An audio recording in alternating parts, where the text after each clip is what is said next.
Olá pessoal, bom dia! Mais uma vez, super bem-vindos à nossa academia. Estamos aqui com o dia amanhecendo, ó, um pouquinho do Recife para vocês aí, ó.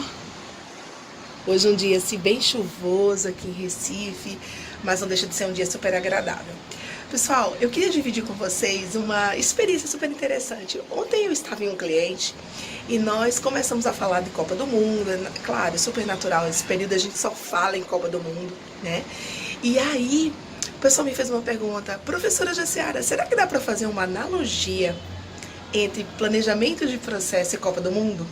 Essa pergunta surgiu porque nós estávamos exatamente elaborando processos, né? Nós estamos num processo de desenhar aqui o sistema de gestão do cliente e estávamos desenhando ali a 4, 5, 6 mãos alguns processos. E aí eu fiquei pensando, eu falei, claro que dá para fazer essa analogia, porque quando nós falamos em Copa do Mundo, nós falamos numa ideia, né? Em atingir um resultado pretendido. E esse é o grande objetivo do processo, né?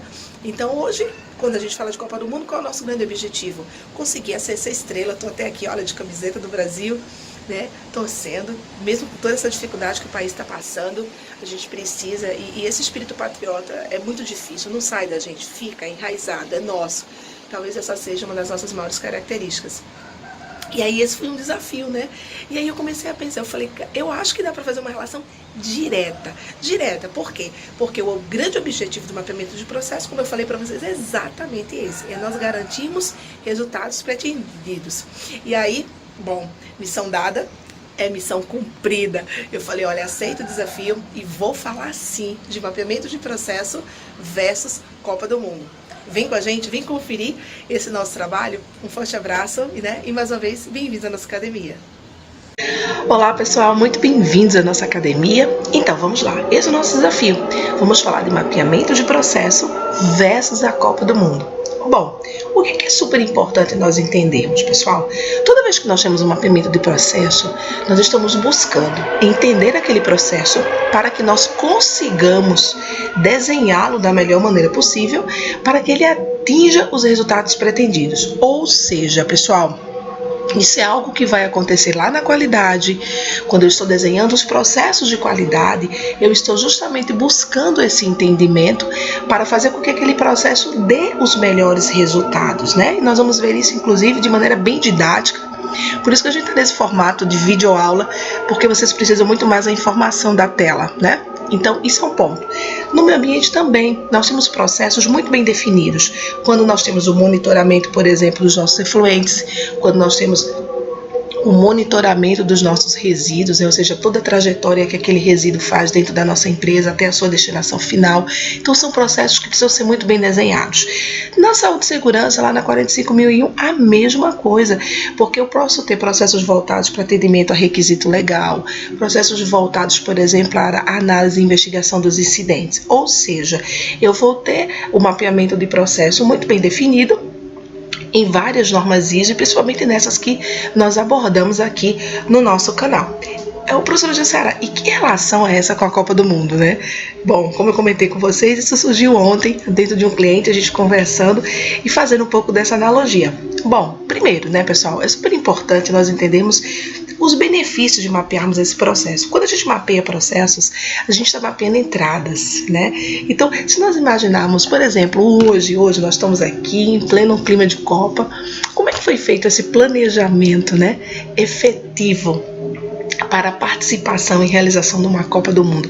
O que são essas entradas? O que é necessário para que esse processo aconteça? Então, por exemplo, eu tenho o calendário dos jogos, é uma entrada, né? Se a gente não tem o calendário dos jogos, a gente não consegue se programar, a gente não consegue fazer uma série de outras situações que são importantes para garantir esse planejamento. Por exemplo, será que as regras, né, que a própria FIFA tem do campeonato é uma entrada? Claro que é, pessoal. Ou seja, entrada de um processo é tudo aquilo que você precisa para startá-lo. Nós vamos ver na prática. Vou trazer um processo aqui para vocês, para a gente poder fazer essa análise. Mas já começa a ter essa ideia. Tudo aquilo que você precisa para startar um determinado processo é efetivamente a sua entrada. Bom, quando a gente vai para a rotina do processo, o que é essa rotina efetivamente? A rotina é um passo a passo, mas é um passo a passo muito mais, como é que eu posso dizer, muito mais sintetizado. Você não vai ter ali todo o procedimento do processo, você vai ter as principais etapas do processo, né?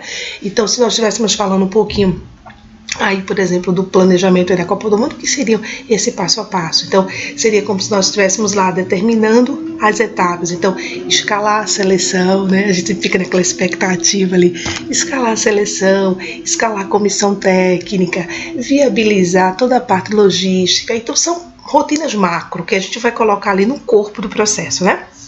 E o que é a saída? Gente, a saída é exatamente o que a gente quer, né?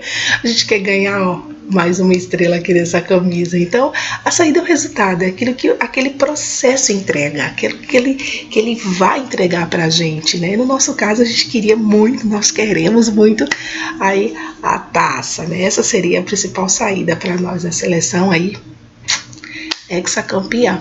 Bom, é claro que para que a gente obtenha esse fluxo, existe ainda uma estrutura para esse projeto. E aí as normas vão nos lembrar isso, quando elas vão trazer, por exemplo, quais os recursos que a gente precisa.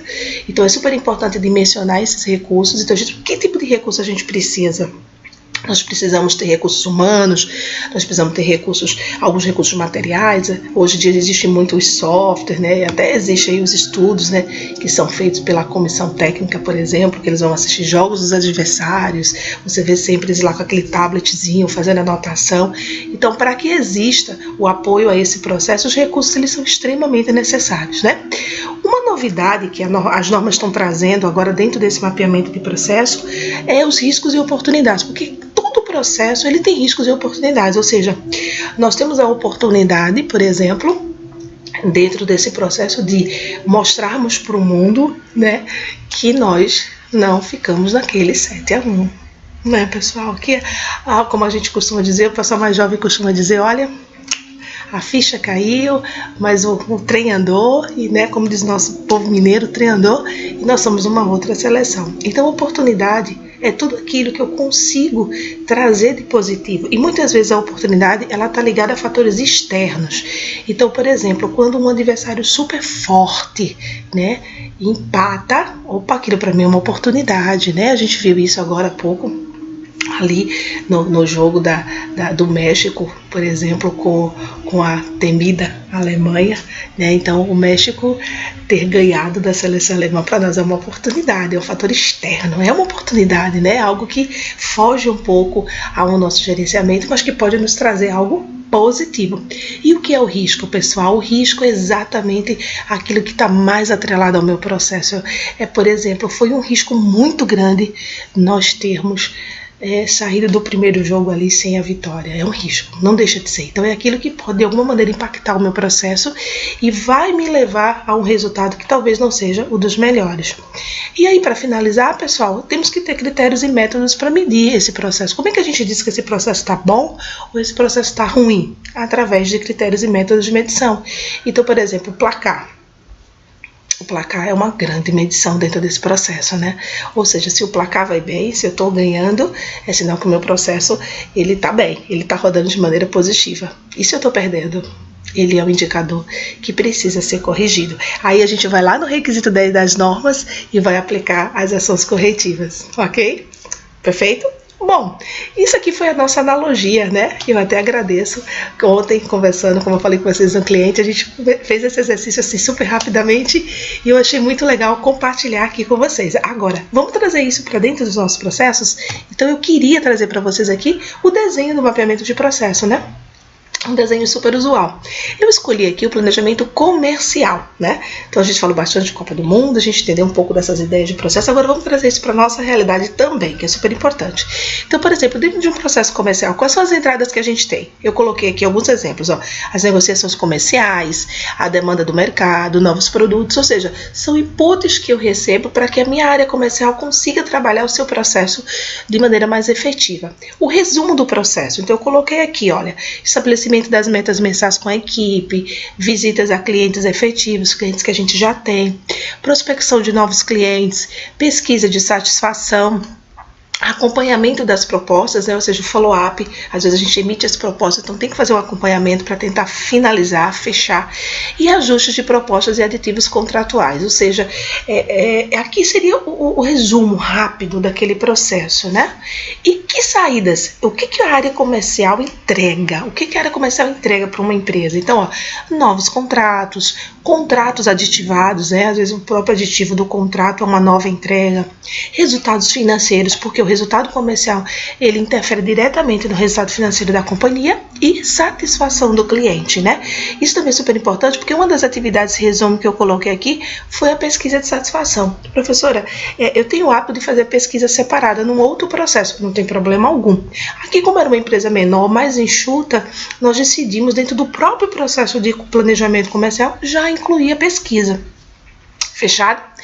Aqui você vai ter que tipo de recursos a gente precisa. Então, uma equipe externa e interna de vendedores, sistema informatizado, veículos, smartphone, porque eles usam lá um aplicativo, então eles fazem os pedidos via já aplicativo, né? Aplicativo é um próprio recurso junto com o smartphone.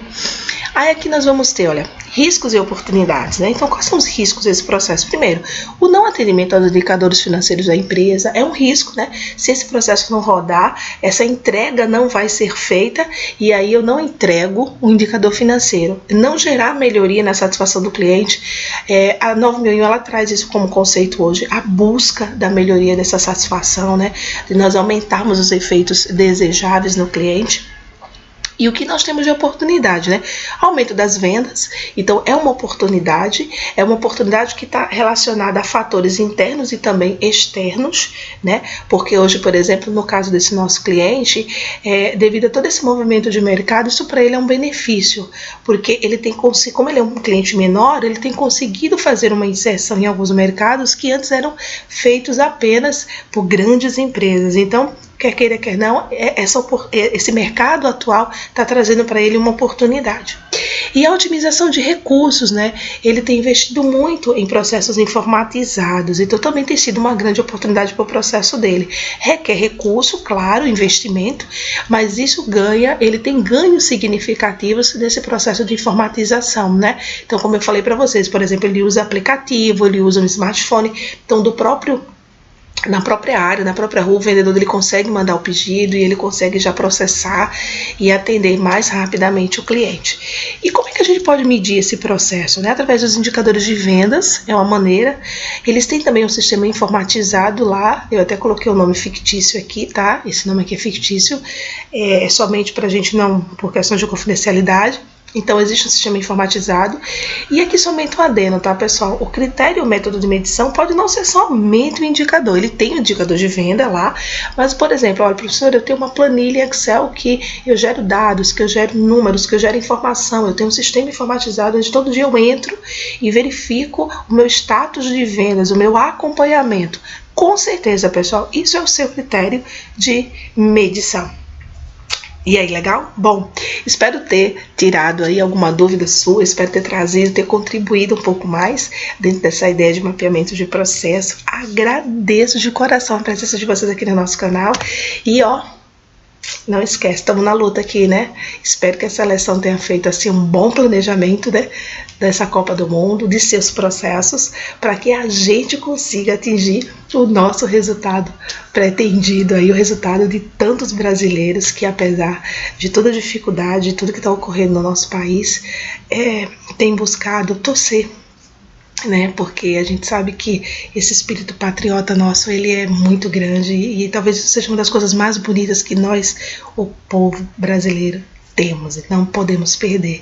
Então, pessoal, uma excelente semana, excelentes jogos da seleção, fiquem com Deus e nos encontramos daqui a pouquinho, mais uma vez, aqui no nosso canal da Academia Qualiseg. Prazer enorme ter vocês aqui, um forte abraço e até mais.